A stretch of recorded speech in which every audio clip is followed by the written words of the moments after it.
Hello everyone. तो last lecture में हमने डिस्कस किया शिल्डिंग इफेक्ट और इफेक्टिव न्यूक्लियर चार्ज, जो कि पीरियोडिसिटी इन प्रॉपर्टीज़ में आता है। तो पहली प्रॉपर्टी हमने डिस्कस की थी।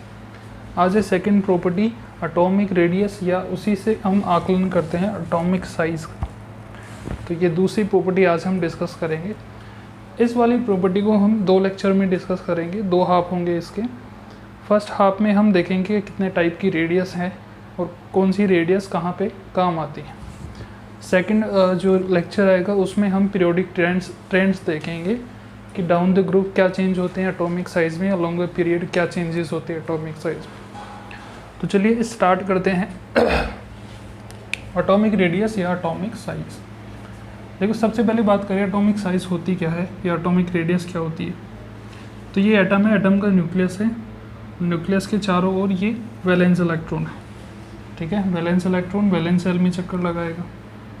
तो इस न्यूक्लियस और वैलेंस इलेक्ट्रॉन के बीच में सीधी जो डिस्टेंस होगी, ये वाली सीधी डिस्टेंस न्यूक्लियस या वैलेंस इलेक्ट्रॉन के बीच में, या बोलो न्यूक्लियस या वैलेंस सेल के बीच में जो सीधी डिस्टेंस होगी, वो जो डिस्टेंस होगी वो होगी atomic radius.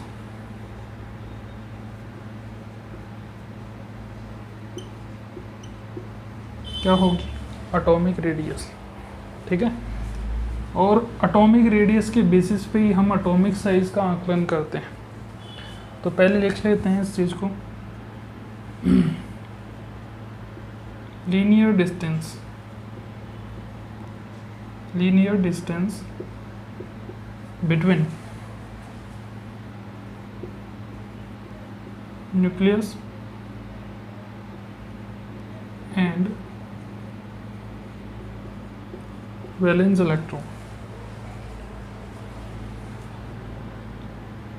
is called atomic radius।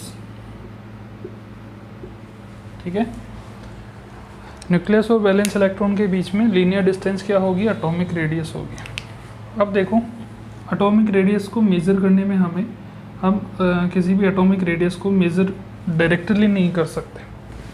ठीक है, तो वहाँ पे कुछ प्रॉब्लम्स आती हैं, प्रॉब्लम्स फेस करनी पड़ती हैं। प्रॉब्लम्स क्या आती है? एक तो एटम की रेडियस को कैलकुलेट करने के लिए हमारे पास एक ऐसा एटम होना चाहिए, मतलब आइसोलेटेड एटम होना चाहिए। और आइसोलेटेड एटम हमारे नेचर में एग्जिस्ट करते नहीं हैं, सिर्फ इनर्ट गैसेज हैं जो कि एक एटम की फॉर्म में हमारे नेचर में एग्जिस्ट करते हैं। इसके अलावा कोई भी एटम कभी भी नेचर में आइसोलेटेड नहीं मिलेगा, आपको सिंगल एटम नहीं मिलेगा। या तो वो दूसरे एटम के साथ कंबाइन होके रहेगा या दूसरे आयन के साथ कंबाइन होके रहेगा, पर कभी भी एटम जो है वो आइसोलेटेड एटम कभी भी नहीं मिलता। तो आइसोलेटेड एटम ही अगर नहीं मिलता तो उसमें रेडियस कैसे कैलकुलेट करेंगे? फर्स्ट बात तो ये है। और दूसरी बात, जो मैंने ये बाउंड्री बनाई है इलेक्ट्रॉन की, ये जो इलेक्ट्रॉन की बाउंड्री बनाई है, ये इलेक्ट्रॉन की बाउंड्री हम डिसाइड नहीं कर सकते। अगर आइसोलेटेड एटम हम ले भी आए ना, तो भी हम ये इलेक्ट्रॉन की बाउंड्री डिसाइड नहीं कर सकते। इसमें कुछ ना कुछ अनसर्टेनिटी होगी। ठीक है, ये जो बाउंड्री है इलेक्ट्रॉन की, ये फिक्स नहीं है। केवल इनफाइनाइट पोजीशन एक ऐसी पोजीशन है जहाँ पर इलेक्ट्रॉन के होने की प्रोबेबिलिटी बिल्कुल 0 होती है। बाकी हम कभी भी नहीं कह सकते कि इस सर्टेन बाउंड्री तक ये एटम की सीमा है, ये एटम का एज इस सर्टेन एंड तक है। ठीक है, ऐसा हम नहीं बोल सकते। तो सबसे पहले हमने देखा एटॉमिक साइज़ क्या होती है। एटॉमिक साइज़ है न्यूक्लियस और वैलेंस इलेक्ट्रॉन के बीच में सीधी डिस्टेंस, या न्यूक्लियस या वैलेंस सेल के बीच में सीधी distance.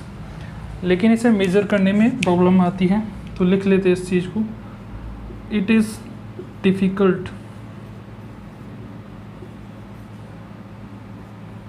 To measure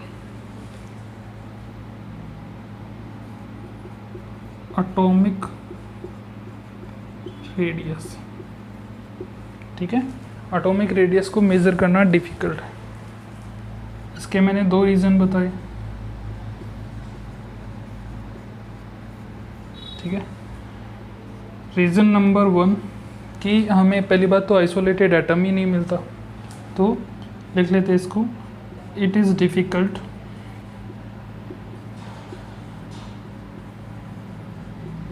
to get an isolated atom,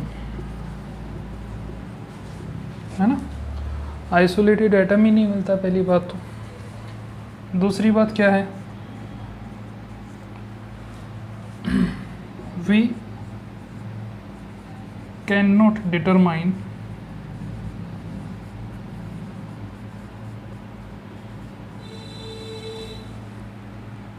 the age of electron cloud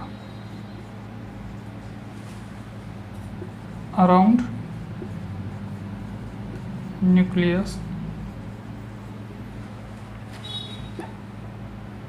We cannot determine the age of electron cloud around nucleus only at infinite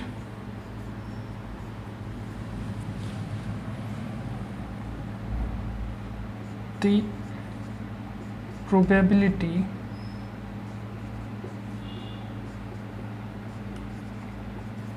of being an electron is 0, है ना। तो atom की कोई certain boundary हम decide नहीं कर सकते। हम ये नहीं बोल सकते कि ये एटम का लास्ट एंड है।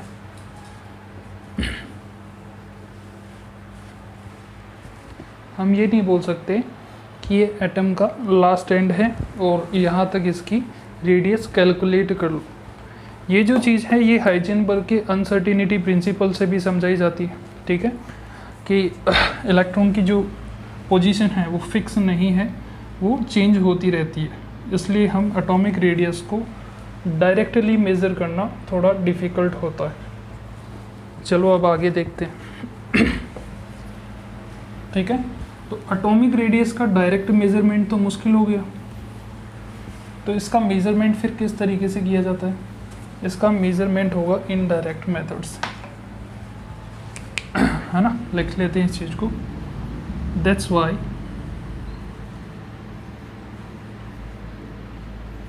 it is measured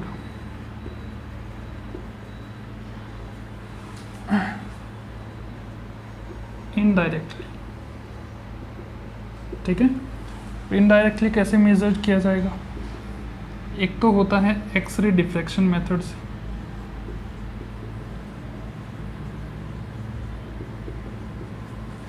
एक तो होगा एक्सरे डिफ्रैक्शन मेथड से, और एक हम देख सकते हैं बॉन्डेड एटम्स में। बॉन्डेड एटम्स में क्या करेंगे? Half of internuclear distance between two touching atoms, ठीक है। जो इंटरन्यूक्लियर डिस्टेंस है टू टचिंग एटम्स के बीच में, उसका हाफ करके देखेंगे। कैसे? मान लीजिए दो टचिंग एटम्स है। टचिंग एटम्स का मतलब है दोनों के बीच में बॉन्ड एग्जिस्ट करता है, ठीक है। तो एक एटम का न्यूक्लियस ये हुआ और दूसरे एटम का न्यूक्लियस ये हुआ। एटम्स के न्यूक्लियस के बीच की जो डिस्टेंस होगी, एटम्स के बीच की न्यूक्लियस की जो डिस्टेंस होगी, उसे हम बोलेंगे इंटरन्यूक्लियर डिस्टेंस। इस डिस्टेंस को क्या बोलेंगे? इंटरन्यूक्लियर डिस्टेंस बोलेंगे, डी। अब इसको आधा करेंगे, इसको आधा करेंगे हाफ, तो ये वाली जो डिस्टेंस आएगी ये होगी एटॉमिक रेडियस। क्या होगी? Atomic radius. तो रेडियस कैसे आएगी? जो इंटरन्यूक्लियर डिस्टेंस है उसको आधा कर दो, उससे एटॉमिक रेडियस फाइंड आउट कर लेंगे हम। जो डी है वो क्या है? इंटरन्यूक्लियर डिस्टेंस बोल सकते हैं, या इसे ही हम बॉन्ड लेंथ भी बोल सकते हैं, ठीक है। या तो इंटरन्यूक्लियर डिस्टेंस बोल सकते हैं या इसे ही हम बॉन्ड लेंथ भी बोल सकते हैं।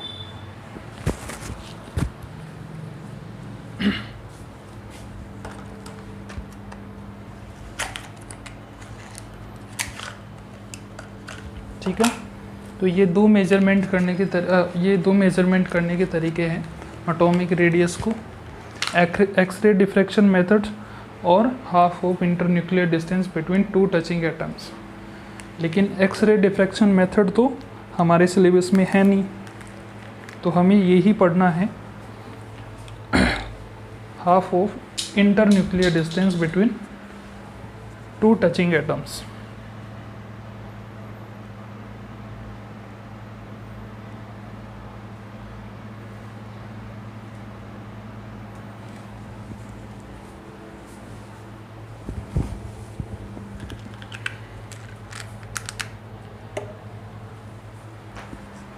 चलो, देरी के लिए माफ़ी चाहते हैं। तो कुछ इस तरीके से हम एटॉमिक रेडियस को मेजर कर सकते हैं। टू टचिंग एटम्स होने चाहिए, इंटरन्यूक्लियर डिस्टेंस मेज़र करो और इंटरन्यूक्लियर डिस्टेंस का हाफ कर दो, तो क्या आ जाएगी हमारे पास एटॉमिक रेडियस। डायरेक्टली इसलिए मेज़र नहीं किया क्योंकि आइसोलेटेड एटम को प्राप्त करना बहुत मुश्किल है, इसलिए हमने एक मॉलिक्यूल ही उठा लिया और मॉलिक्यूल उठा के उसके इंटरन्यूक्लियर डिस्टेंस मेज़र कर ली, इंटरन्यूक्लियर डिस्टेंस का आधा किया, एटॉमिक रेडियस हमारे पास आ चुकी है। चलो अब देखो इसको और एक्सप्लोर करते हैं।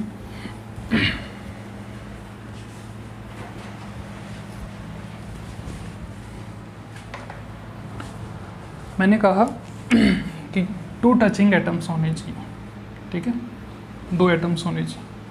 अब देखो दो एटम्स, इसका मतलब क्या हुआ, दोनों के बीच में क्या एग्जिस्ट करता है, बॉन्ड एग्जिस्ट करता है। और एटम्स के बीच में बॉन्ड 3-4 टाइप के हो सकते हैं, या तो कोवेलेंट हो सकता है, ठीक है, या फिर मेटल्स हो तो मेटेलिक बॉन्ड हो सकता है, और अगर एक बॉन्ड होता है वैन डर वाल्स बॉन्ड।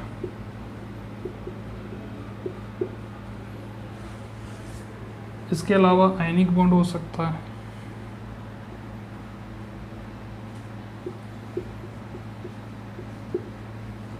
ठीक है, आयनिक बॉन्ड हो सकता है। तो पहले इस चीज़ को सिर्फ हम समझ रहे हैं, लिखेंगे बाद में। टू डिफरेंट एटम्स के बीच में या टू एटम्स के बीच में डिफरेंट टाइप के बॉन्ड हो सकते हैं। अब देखो सबसे पहले अगर बात करें कोवेलेंट बॉन्ड की, मान लो दो एटम हैं, उनके बीच में कोवेलेंट बॉन्ड है। तो जब कोवेलेंट बॉन्ड होगा तो एटम्स की पोजीशन कुछ इस तरीके से होगी, ठीक है। एटम्स का जो कुछ पार्ट होगा दोनों एटम्स का, वो एक दूसरे को ओवरलैप करेगा। क्या करेगा? ओवरलैप करेगा। जब कोवेलेंट बॉन्ड होता है, कोवेलेंट बॉन्ड बनता है दो एटम्स के बीच में, तो ओवरलैपिंग होती है। ओवरलैपिंग की वजह से दोनों एटम्स का कुछ पार्ट एक दूसरे को ओवरलैप कर जाता है ना। जबकि मेटेलिक बॉन्ड कहाँ पे होगा? मेटल्स में दिखता है, और मेटल्स में ये कंडीशन कैसे होती है, ये दोनों को एक दूसरे को टच करते हुए होता है, ठीक है। कोवेलेंट बॉन्ड जब बनेगा तो ऐसी कंडीशन रहेगी, मेटेलिक बॉन्ड बनेगा तो ऐसी कंडीशन रहेगी लगभग। लेकिन वैन डर वाल्स जो बॉन्ड है ये वीक बॉन्ड होता है। कैसा होता है? Weak bond. लिखना कुछ भी नहीं है, आगे सब लिख लेंगे इस चीज़ को। वीक बॉन्ड का मतलब होता है अट्रैक्शन, जो कि दोनों एटम्स को बांध के रखेगा। अब वीक बॉन्ड का मतलब वीक अट्रैक्शन, और वीक अट्रैक्शन, अगर अट्रैक्शन कम होगा दो एटम्स के बीच में तो एटम्स के बीच में डिस्टेंस क्या हो जाएगी? ज़्यादा हो जाएगी, ठीक है। तो ऐसी सिचुएशन किस में होती है? वैन डर वाल्स बॉन्ड जब दो एटम्स के बीच में होता है तब, ठीक है। तो देखो यहाँ पे देखने लायक बात ये है, दो एटम्स के बीच में ये जो इंटरन्यूक्लियर डिस्टेंस है वो कोवेलेंट रेडियस जब हम मेज़र करेंगे, जब कोवेलेंट बॉन्डेड दो एटम्स हैं उनमें हम ये इंटरन्यूक्लियर डिस्टेंस मेजर करेंगे तो सबसे कम आएगी। इसके मेटेलिक के रेडियस जो है वो कोवेलेंट के कंपैरिजन में ज़्यादा होगी, ठीक है। और वैन डर वाल्स जहाँ पे बॉन्ड बन रहा है वहाँ पे इंटरन्यूक्लियर डिस्टेंस तो सबसे ज़्यादा होगी। तो ये है यहाँ पे इंटरन्यूक्लियर डिस्टेंस कम, फिर इससे ज़्यादा मेटेलिक में, और वैन डर वाल्स में सबसे ज़्यादा इंटरन्यूक्लियर डिस्टेंस होती है। तो ये फ़र्क होता है किसका? इंटरन्यूक्लियर डिस्टेंस का। तो इसी टाइप से हम रेडियस को भी फिर डिफाइन कर देते हैं। जो इनमें एग्जिस्ट करेगी वो कौन सी रेडियस होगी? कोवेलेंट रेडियस होगी। जो इनमें एग्जिस्ट करेगी वो मेटेलिक रेडियस होगी जो इनमें एग्जिस्ट करेगी वो क्या होगी, वंडर वॉल्स रेडियस होगी। इसके अलावा आयनिक रेडियस को हम अलग से पढ़ेंगे।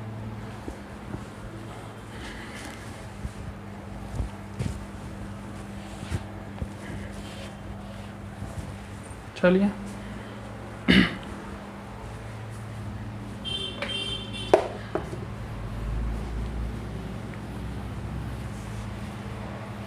तो इस तरीके से हमने देखा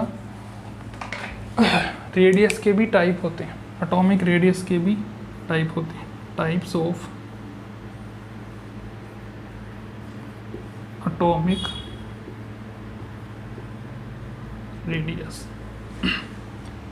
पहला टाइप, अगर कोवेलेंटली बॉन्डेड एटम है तो वहाँ पे कौन सी रेडियस एग्जिस्ट करेगी, कोवेलेंट रेडियस एग्जिस्ट करेगी।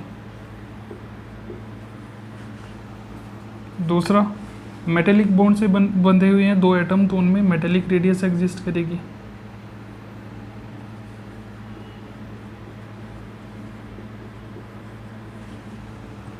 थर्ड हम बात करेंगे वंडर वॉल्स रेडियस।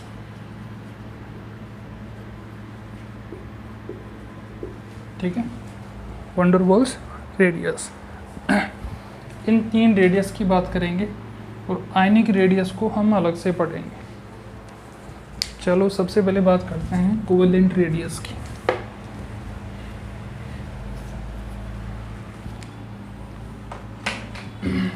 सबसे पहले बात करते हैं कोवेलेंट रेडियस की।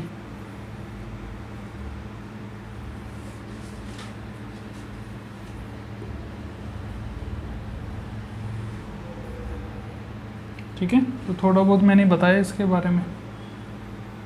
दो एटम्स होने चाहिए और वो कोवेलेंटली बॉन्डेड होने चाहिए। उसमें इंटरन्यूक्लियर डिस्टेंस निकालो, उसका आधा करो, क्या आ जाएगी, कोवेलेंट रेडियस। लिख लेते हैं, when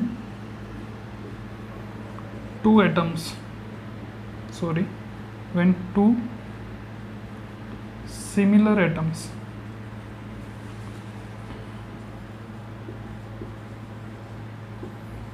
are covalently bonded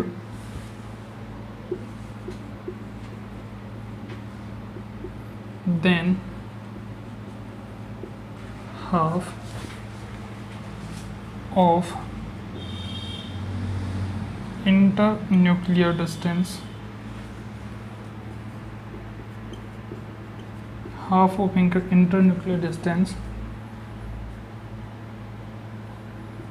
is covalent radius. ठीक है, तो कोवेलेंट रेडियस को मेज़र करने की दो कंडीशंस हैं। पहली बात तो सिमिलर एटम्स होने चाहिए, है ना, सिमिलर एटम्स होने चाहिए। और दूसरी कंडीशन मैं बताता हूँ, देखो यहाँ पे एक कंडीशन लिख लेते हैं।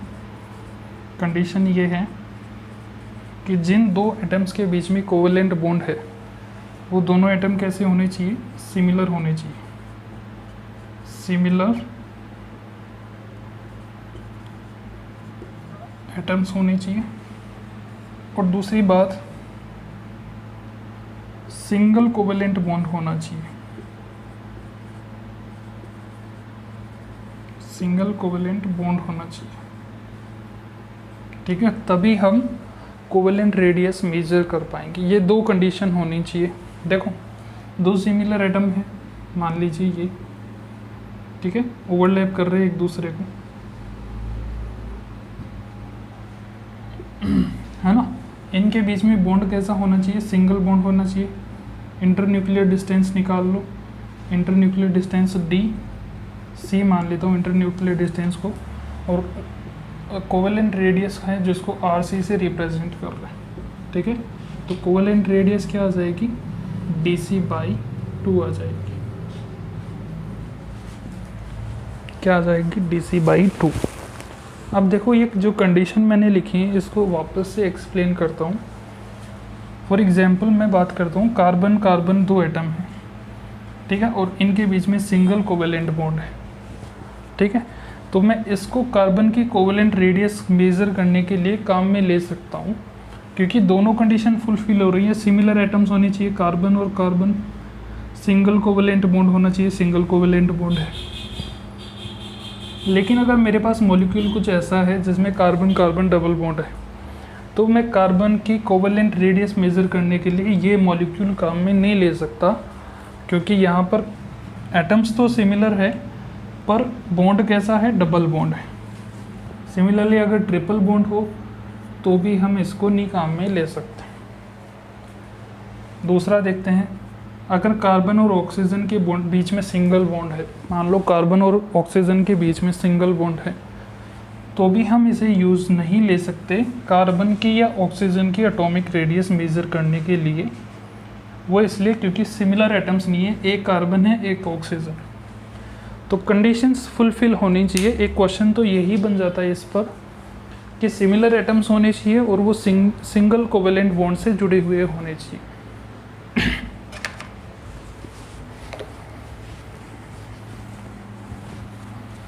ठीक है, तो एक क्वेश्चन कर लेते हैं इस चीज़ पे।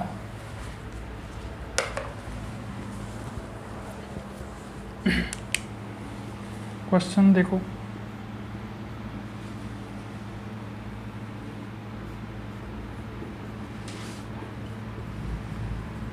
which of the following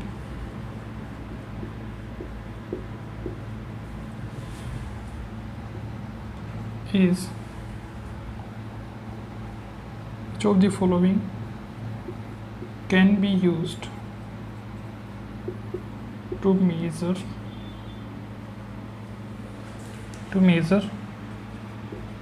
covalent radius of nitrogen?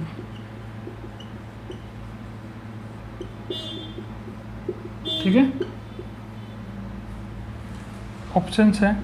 पहला ऑप्शन है N2, दूसरा ऑप्शन है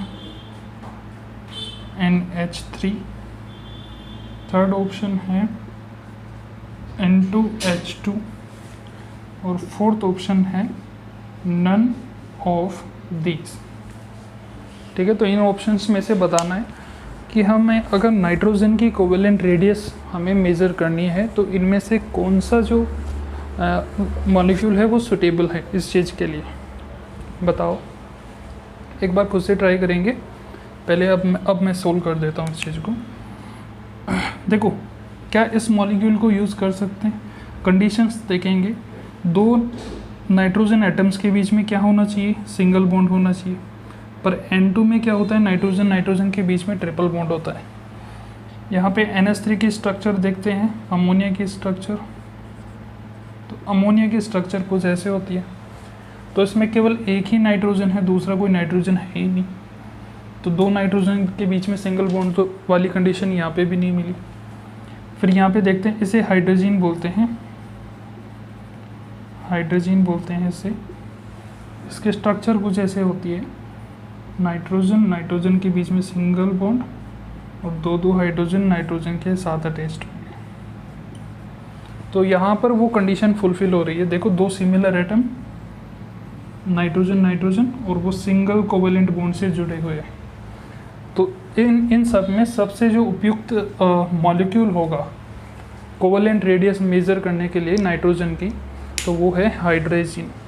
ये भी नहीं होगा क्योंकि यहाँ पे डबल बॉन्ड है, यहाँ पे दूसरा नाइट्रोजन ही नहीं है। ठीक है, सेम क्वेश्चन लेकिन इस बार आपको ऑक्सीजन के लिए बताना।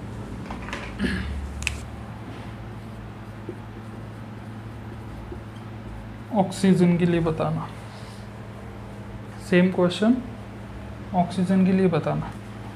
देखो, ऑप्शंस दे रहा हूँ मैं। सबसे पहले O2, सेकंड है O3 ओजोन, थर्ड ऑप्शन है H2O, फोर्थ ऑप्शन है H2 और एक बार खुद से ट्राई करेंगे वीडियो को पॉज करके। देखते हैं यहाँ पे ऑक्सीजन दो सिमिलर एटम है लेकिन यहाँ पे डबल बॉन्ड है, इसलिए ये यूज़ में नहीं ले सकते। O3 में क्या होता है? तीन ऑक्सीजन, एक तो क्या होता है, दो तो कोवेलेंट बॉन्ड होते हैं, एक कोऑर्डिनेट बॉन्ड होता है। इस वजह से यहाँ पे भी नहीं मेज़र कर सकते। दो सिमिलर एटम्स होने चाहिए, दो ऑक्सीजन होने चाहिए, उनके बीच में सिंगल कोवेलेंट बॉन्ड होना चाहिए, ना कि कोऑर्डिनेट बॉन्ड। H2O के स्ट्रक्चर में चेक करते हैं। H2O में क्या होगा, दो हाइड्रोजन ऑक्सीजन से अटैच्ड होंगे, तो यहाँ पे दूसरा ऑक्सीजन ही नहीं है, इसलिए ये भी यूज़ नहीं ले सकते। इसको हम हाइड्रोजन पेरोक्साइड बोलते हैं, हाइड्रोजन पेरोक्साइड। ठीक है, हाइड्रोजन पेरोक्साइड में पोजीशन देखते हैं, कुछ स्ट्रक्चर देखते हैं। हाइड्रोजन पेरोक्साइड की स्ट्रक्चर कुछ इस तरीके से होती है। ठीक है, तो यहाँ पे कंडीशन फुलफिल हो रही है, oxygen oxygen single covalent bond. इसका मतलब जो कोवेलेंट रेडियस मेज़र करने की कंडीशन है वो मेज़र करने की कंडीशन फुलफिल हो रही है। तो हम इस मॉलिक्यूल को यूज़ कर सकते हैं ऑक्सीजन की कोवेलेंट रेडियस मेज़र करने के लिए। ठीक है, मेज़र कैसे करेंगे, इन दोनों ऑक्सीजन एटम्स के बीच में इंटरन्यूक्लियर डिस्टेंस निकालो और उसका हाफ करो। हाफ करते ही क्या आ जाएगी हमारे पास, ऑक्सीजन की कोवेलेंट रेडियस।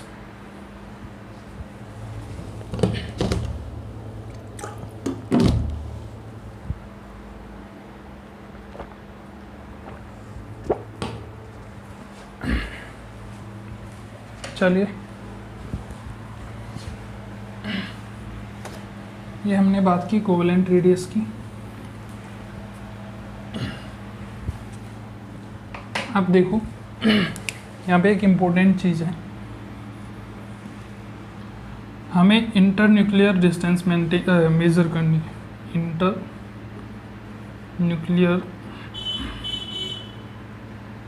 डिस्टेंस मेज़र करने के लिए, या फिर बोले बॉन्ड लेंथ मेज़र करने के लिए एक फॉर्मूला होता है। ठीक है, उस फॉर्मूले को बोलते हैं स्टीवेंसन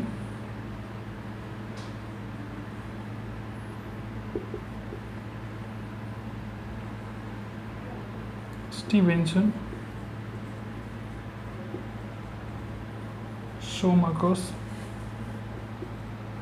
फॉर्मूला। ठीक है, किसी भी मॉलिक्यूल में दो एटम्स के बीच में इंटरन्यूक्लियर डिस्टेंस को मेज़र करने के लिए फॉर्मूला होता है, जिसे हम बोलते हैं स्टीवेंसन शोमाकर्स फॉर्मूला। होता क्या है ये फॉर्मूला, मान लीजिए कोई ए बी मॉलिक्यूल है। ठीक है, तो ए बी मॉलिक्यूल में कितने एटम हैं, दो एटम हैं, ए और बी। तो ए और बी एटम की इंटरन्यूक्लियर डिस्टेंस मेज़र करनी है, तो इसे लिखेंगे ए बी की internuclear distance D A B. तो वो जो होगी वो इक्वल होगी रेडियस ऑफ ए की radius plus radius of B की radius minus 0.09 into delta X, या काई भी इसे बोलते हैं, डेल्टा एक्स। ठीक है, तो ये है फॉर्मूला स्टीवेंसन शोमाकर्स फॉर्मूला। ठीक है, समझ चुके हैं हम ये क्या है, इंटरन्यूक्लियर डिस्टेंस है।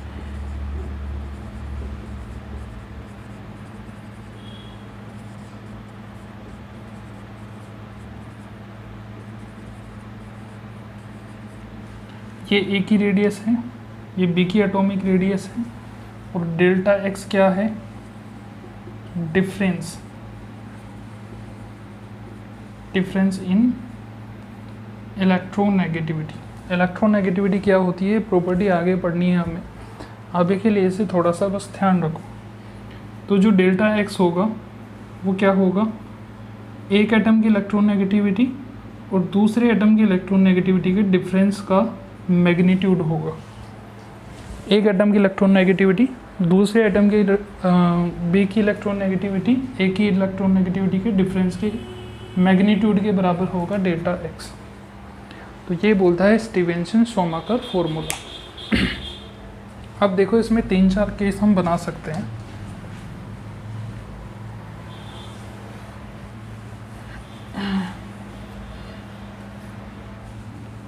ठीक है, वापस से लिखते हैं इसको। ए बी मॉलिक्यूल की इंटरन्यूक्लियर डिस्टेंस मेज़र करनी है, तो इसके लिए स्टीवेंसन शूमाकर फॉर्मूला है ए बी की internuclear distance is equals to radius of atom A radius of atom B minus 0.09 into delta x. Delta x है ए और बी की इलेक्ट्रॉन नेगेटिविटी का डिफरेंस। डेल्टा एक्स को हम क्या बोलते हैं, काई बोलते हैं। ठीक है, अब देखो इसमें केस है केस फर्स्ट, अगर जो मॉलिक्यूल के दोनों एटम्स हैं वो एटम सिमिलर हो तो if both atoms are similar, दोनों एटम सिमिलर हो तो क्या हुआ, अगर दोनों एटम सिमिलर हैं तो दोनों की इलेक्ट्रॉन नेगेटिविटी का डिफरेंस कितना हो जाएगा, 0 हो जाएगा। तो D A B is equals to, अब ए बी नहीं लिखेंगे इसे, डी ए बी नहीं लिखेंगे क्योंकि दोनों एटम सिमिलर है, इसीलिए इसको लिखेंगे D A is equals to R A again R A minus 0.09 into 0। तो डी ए क्या होगा, 2RA और एटॉमिक रेडियस कितनी आ जाएगी, DAA/2। ठीक है, अगर दोनों एटम्स की इलेक्ट्रॉन नेगेटिविटी में डिफरेंस नहीं है, मतलब दोनों एटम्स सिमिलर है, तो इलेक्ट्रॉन नेगेटिविटी में डिफरेंस नहीं होगा और उस केस में कुछ इस तरीके से रिजल्ट्स आएंगे। केस नंबर 2,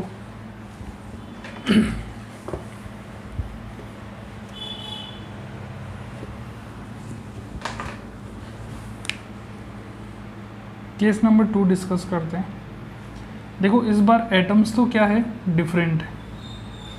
ठीक है, एक ए है एक बी है, लेकिन फिर भी उनकी इलेक्ट्रॉन नेगेटिविटी में जो डिफरेंस है वो लगभग 0 है। मतलब इलेक्ट्रॉन नेगेटिविटी में डिफरेंस तो है पर वो अप्रोक्सीमेट 0 है।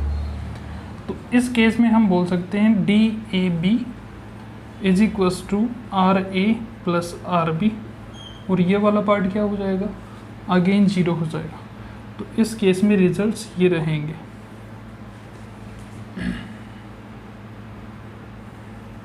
ठीक है, यहाँ पे होता क्या है इस केस में, जो एक्स ए है वो अप्रोक्सीमेट इक्वल टू होता है एक्स बी के, तभी तो डिफरेंस 0 आएगा, लगभग अप्रोक्सीमेट 0 तभी आ सकता है। तो उस केस में रेडियस के वैल्यू या इंटरन्यूक्लियर डिस्टेंस की वैल्यू कुछ इस तरीके से आएंगी। थर्ड अगर बात करें हम, केस थर्ड, तो केस थर्ड में ये फॉर्मूला ही काम में आएगा डायरेक्ट। अगर इंटरन्यूक्लियर डिस्टेंस और मेज़र करनी है ऐसे एटम्स के बीच में जहाँ पे इलेक्ट्रॉन नेगेटिविटी का डिफरेंस भी 0 से बहुत ज़्यादा हो, 0 से ज़्यादा होना चाहिए कुल मिला के, तो फिर डेल्टा एक्स की वैल्यू पुट करनी पड़ेगी, फिर आंसर आएगा। ठीक है, तो ये खुद जो फॉर्मूला है वो थर्ड केस को रिप्रेजेंट कर रहा है ना। तो कुछ इस तरीके से यूज करना है स्टीवेंसन शूमाकर फॉर्मूला। अब इस पे बेस्ड एक क्वेश्चन देखते हैं। If bond length of hydrogen and chlorine are 1.1 and 1.6 angstrom respectively,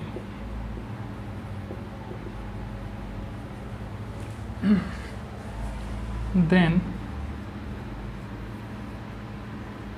find out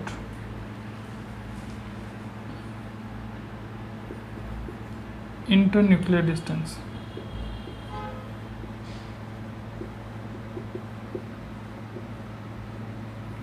of hydrochloric acid if electron negativity of hydrogen and chlorine is 2.1 and 3.0। if distance of electronegativity is 2.1 and 3.0.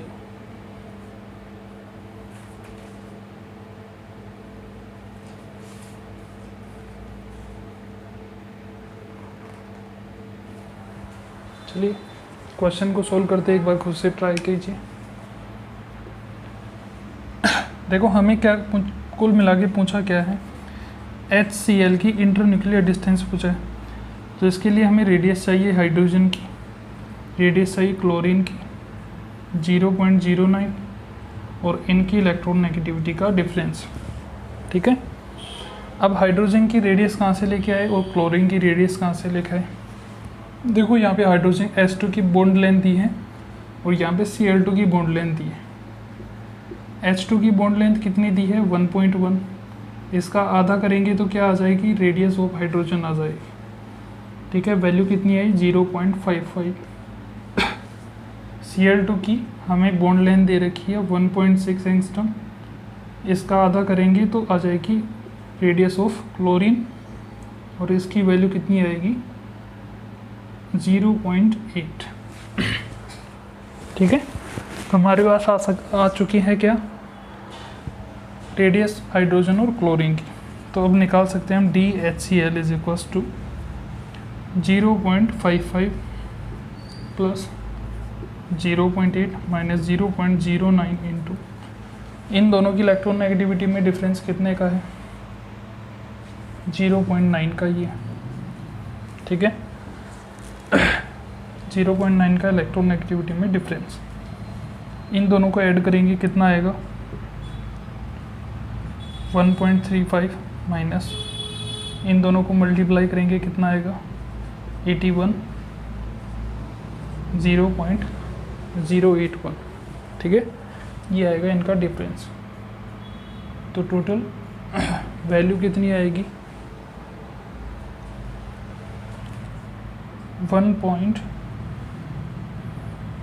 Total value कितनी आएगी value आएगी यहाँ पे 4, फिर आएगा 4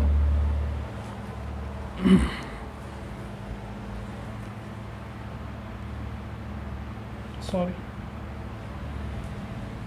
यहाँ पे multiply किया हमने 0.09 को 0.9 से, इसके बाद ये आएगा 1.269 के करीब, है ना 1.269 के करीब। चलिए, तो इस तरीके से हम इंटरन्यूक्लियर डिस्टेंस मेज़र कर सकते हैं।